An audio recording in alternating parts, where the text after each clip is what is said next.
So before Pesach, which was 3 weeks ago, our last class, we were about 2/3 through the third chapter of Tanya. Again, the link for that is jewisharcadia.com/7882, I believe, maybe 81. Either way, you can click from one chapter to the next. And we were saying how Chachma and Bina, wisdom and understanding, are the father and mother of all emotions, because they're the ones that give birth to love of Hashem, to fear of Hashem. And we classified Chachma as the seminal idea, the original point, the flash of an idea, which has to be then developed through the Bina, through the feminine. And that is when you understand an idea comprehensively and thoroughly in all its details, that is the idea of Bina. You know, I find this, if I can get a little personal in my own relationship, often I have wonderful ideas, and then I talk it over with my wife, and she asks me questions about it. How are you going to do it? How are you going to have the time for that? Where exactly do all the pieces add up? So I feel like that's the manifestation of the Chachma and Bina, that the Chachma is the idea, and then the Bina is like, okay, how are we going to take this apart? How do we implement this idea and better understand this idea as it relates to practicality? So over here, we're not talking about ideas of, I don't know, how to make a chicken soup or how to build a house, but instead we're talking about how the intellect in our minds, the power of intellect as an expression of our godly soul, is thinking thoroughly about the greatness of Hashem, how Hashem is infinite. And this arouses feelings of fear, of awe towards Hashem. And it also can inspire love, and a fiery love, and exciting love, with a great thirst and yearning to connect with godliness. So this love comes from the fire of the godly soul, whereas the Chachma, the wisdom of the neshama, is, as we talked about in chapter 1, is there's 4 elements of the soul. There's fire, water, wind, and dust.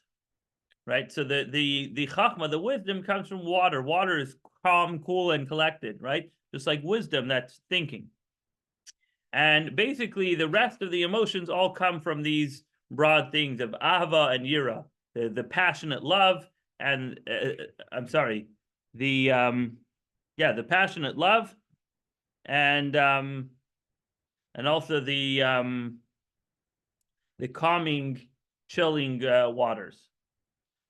Now let's go to Da'as. That's what we're here to discuss today. The third element, the third intellectual faculty. But as we'll see, whereas Chachma and Bina are exclusively intellectual, Da'as is, while it's in the category of the 3 intellectual faculties, it actually is sort of a bridge into the emotions. And it's specifically Das that enables a person to have lasting emotions. You see, sometimes you can have fleeting emotions, and they don't lead to action. You get very excited about something, you hear an inspiring lecture, you listen to a Rabbi YY speech on YouTube, and you're like, wow, what a powerful orator he might be. And then your life continues the way it did before, and nothing changed. Right? What's missing? What's missing is the das, the connection, as we'll see.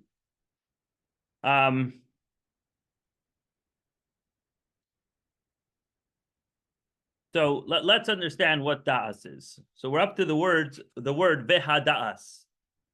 Vehadas hu melashain v'ha'adam yada eschava. The word, the term das comes from the term, and Adam knew Eve. This means that there was a connection. Now, I remember in 2nd grade, my teacher was telling us a story about how the third Lubavitcher Rebbe was helping women who lost their husbands in war, or either they ran away and they were in a state of anaguna, they were chained, they couldn't get remarried because they didn't know if their husband was still alive, but also they practically weren't married because their husband was nowhere to be found. And many questions came to the Tzemach Tzedek, the third Lubavitcher Rebbe, how to resolve this. So my teacher is telling this to us in second grade, and in my innocence, I raised my hand and I said, why don't we just figure out a very simple thing? If the woman becomes pregnant, her husband must be alive. If she doesn't, then probably he's dead. This is my second grade innocent solution. So my teacher explained to us, no, actually, for a husband and wife to give birth to a child, they have to be living in the same house. I was like, okay, that makes sense. But as the Tanya says here, it's a little more than that, obviously. We're talking about biblical knowledge. That means actually connecting physically with one another. That is the only way that offspring can be born. And this is true physically, as we know, but this is true physically because that's the way it is spiritually. In order for spiritual emotions to be born, there has to be the element of da'as. There has to be a connection. So typically, da'as is translated as knowledge. Okay, you know something, you accumulated information, and now you know that information. Chassidus explains da'as is actually a lot more. It's not just the ability to say, oh, I have a lot of knowledge, I have a lot of information. But it's more similar to the way Adam knew Eve. What does that mean? Practically over here, when we're talking about knowledge in terms of connecting with an idea, it means that a person is connecting his mind very strongly to a particular concept, which he already knew. So you already had the chachma. You already took it apart and extrapolated it and comprehended it in a very full way. However, after that, you need to spend time meditating and contemplating and going deeper into this idea until your mind becomes one with this idea.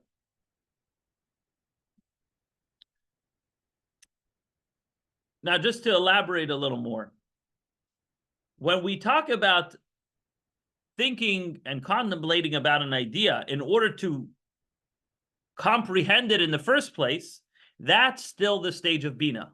That's still understanding. And that's in order to make sure that you have a full comprehensive understanding of an idea, not just a superficial idea. So yes, that's the contrast of Chachma to Bina. But what does Das add to the picture? Das is like somebody who's gazing at a painting, and it's not just, oh, what is this? Oh, I now know that this is a person, a portrait of somebody that I'm looking at. But somebody is like entrenched in the gazing of that painting, right? Your whole mind is sunken into it. You're so just connected to that painting that you just forget about the world around you. And it's almost like you're reliving the experience of whatever is going on in that painting, right? So that is das. You're connecting to the painting. So when we talk about das as knowledge, as connection, we're talking about that you feel the idea. And over here, we're talking about the idea of understanding God's infinity. You feel it and you connect to it in such a way that the rest of the world is kind of a blur to you because you're so focused in on your connection with Hashem's greatness. So the Alter Rebbe continues to say, that he connects his mind, his knowledge, with a knot that's intensely strong, and he plants his mind in a strong way in the greatness of God, and he does not remove his mind from it at all.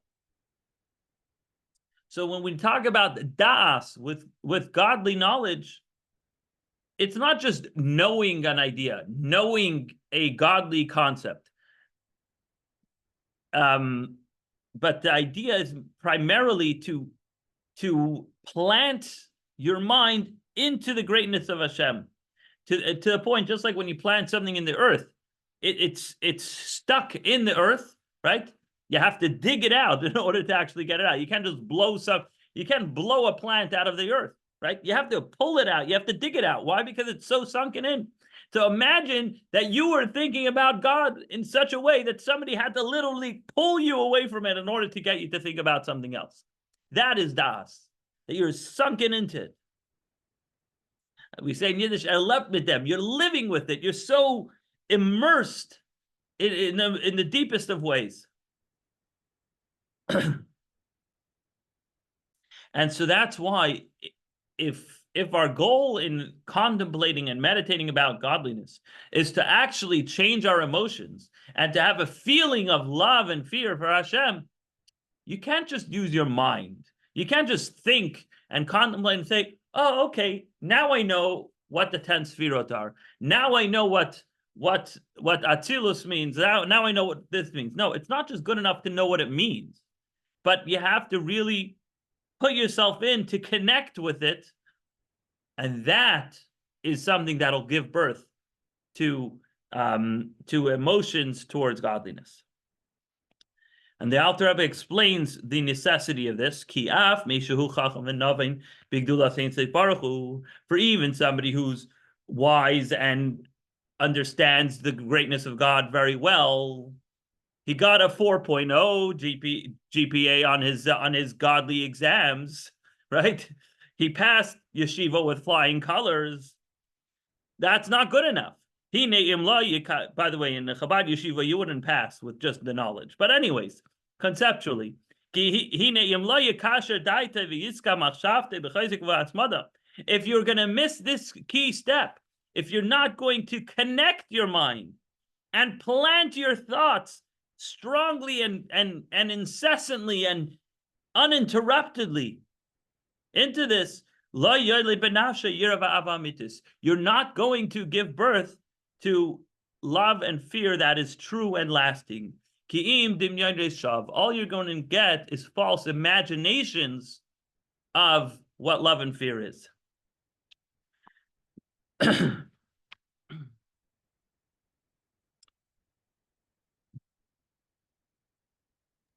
Now, the truth is that this can be said even if we're talking about feeling something physical. That you can have somebody who's a professor, who's very smart. He has a lot of understanding and comprehension about a particular topic. And he understands the greatness of and the enjoyment that he'll have with a particular achievement. However, if a person's not close to that thing, like let's say a person might say, living in a tropical climate is good for your health, right? Let's say theoretically, it could be quite the opposite, but just for argument's sake, right? You might say, as somebody who studies the atmosphere and whatever, I now understand that living in a tropical atmosphere is good for your physical health. Now, the problem is, I live in California, and California is actually a dry climate, right? So you're not gonna, and especially if a person doesn't have the means to move to Hawaii or whatever, you're not gonna feel that excited and passionate about this idea of living in a tropical climate, right? But if you're there, let's say that person finally wins a raffle, whatever, and he gets a free trip to Hawaii. When that person goes to Hawaii after studying the great virtues of living in such a climate, and finally is able to fulfill his life's dream, and here I am soaking in the atmosphere and the moisture in the air, then I really feel the love for Hawaii, right? Why? Because I'm connected to it. I'm sunken in. I'm in Hawaii. I'm not in California thinking about Hawaii, but I'm in Hawaii, right? So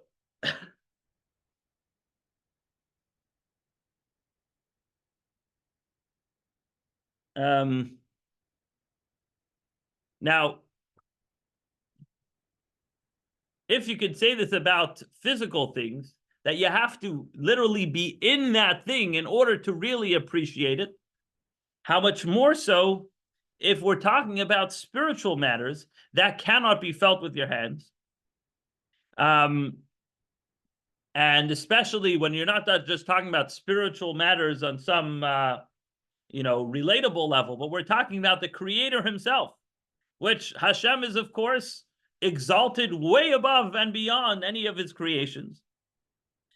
If you want to be aroused with feelings of love and fear to Hashem, truthfully, you can't just understand it. You can't just, I kind of get the idea. But you have to start feeling and connecting with godliness.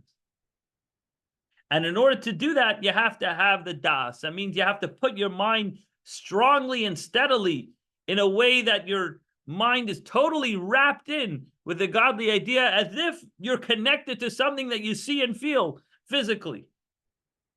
And then your emotions will be able to be solid, lasting emotions. But if you don't have das and all you have is intellectual, conceptual ideas of godliness, and yes, you might even start feeling a love and a fear towards this godliness that you're comprehending, they're not gonna be true and lasting, because your soul is not thirsting and desiring that experience, but it's just imagining that experience. And I think we can go back to the Hawaii example. You can't truly love Hawaii if you've never been there. You could love it conceptually, but that's imaginary love. If you're there and you're experiencing it, then perhaps and we can discuss what happens if you leave Hawaii. Can you still love? That's another discussion. One thing's for sure, when you're there, you could truly experience the love. Now, practically, we see that there are people that they could be aroused and excited when they're davening. They experience, a proper davening. Davening meaning not just, reading words and translating them, but actually thinking about God and doing all these steps in creating that love and excitement towards Hashem. But what happens? They stop davening at some point, right? Meaning you got to do other things in the day. You got to eat breakfast, right? So suddenly they do a 180 and they're all in on Gashmias. They're all in on this physical world, enjoying life, as we call it. And you see the guy eating his bagels and eggs, and you would never think that he ever was davening, because all you see in the bagels and eggs is he's eating bagels and eggs, and he's loving it with avocado on top. I'm not saying I had that for breakfast. I'm not saying I didn't. But the point is, when you see a person so immersed in his gashmistic enjoyment, in his physical enjoyment, this is not a guy who really experienced davening in a way of da'as. His prayers earlier in the day might have been chachma and bina. He might have understood ideas of godliness. He might have read about the holy seraphim and this and that. Okay, good intellectual ideas, but he didn't have da'as. Because if he really had da'as, the egg would have been raw and the bagel would have been stale, and he would have enjoyed it just as much, right?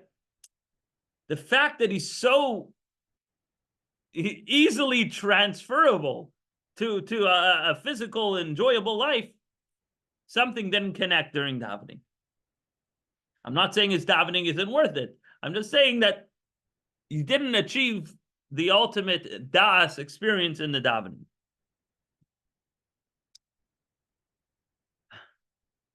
And that's why, because of this key component to truly experience a connection with godliness. You need das. That's why das is called one of the three mothers. Yes, it's not technically an intellectual thing alone. However, it still falls into the category of the three mothers, because you cannot have children without a mother and father. Right? Just biologically, it doesn't work, and spiritually, it also doesn't work. You cannot have children. You cannot have what we're metaphorically what we're calling children, the love and the fear, the emotions to godliness, without a mother. You can't have it without the das. You can't have it without the mother and father connecting.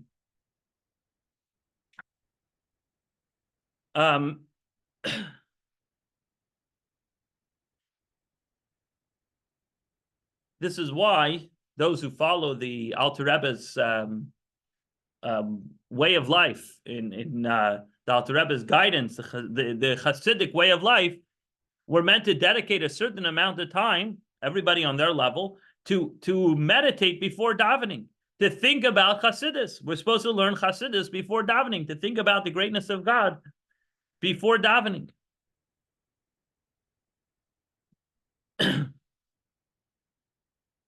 And to clarify, there's really two stages.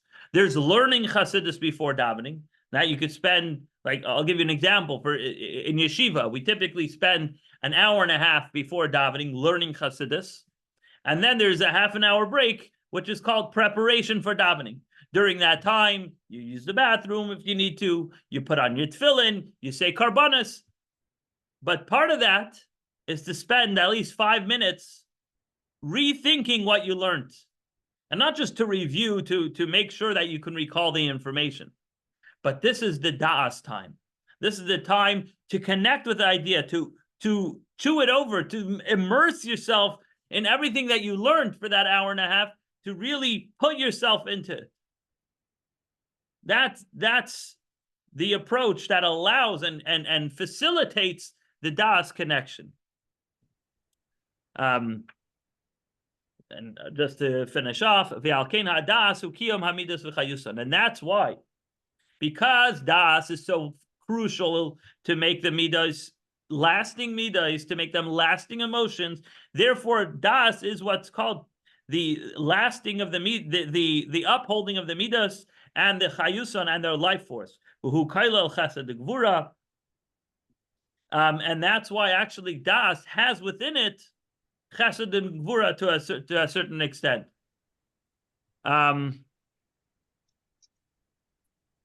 Pirush ava v'anfel v'yira v'anfel. What that means is that within the das has the potential for all of the emotions, whether it's the love and its branches, as we'll see, all the 7 emotions come broadly from either ava or yira. So ava v'anfel, love and its branches, v'yira v'anfel, and fear and its branches, all come from and by way of the das. If you're missing the das, you cannot have the emotions. So since chesed and gvura, kindness and severity, which are love and fear, they are the primary 2 emotions. As we explained before, that all the other emotions are only branches of love and fear. It turns out that when das includes chesed and gvura, das really includes all 7 of the emotions. And therefore, das is what keeps all the emotions going. All right, this concludes chapter 3, Perek Gimel of Tanya, and next week we shall begin chapter 4, which will talk about the garments of the soul. We talked about the 10 soul faculties itself, and now next week we're going to go to the garments of the soul. Thank you for joining us. Okay.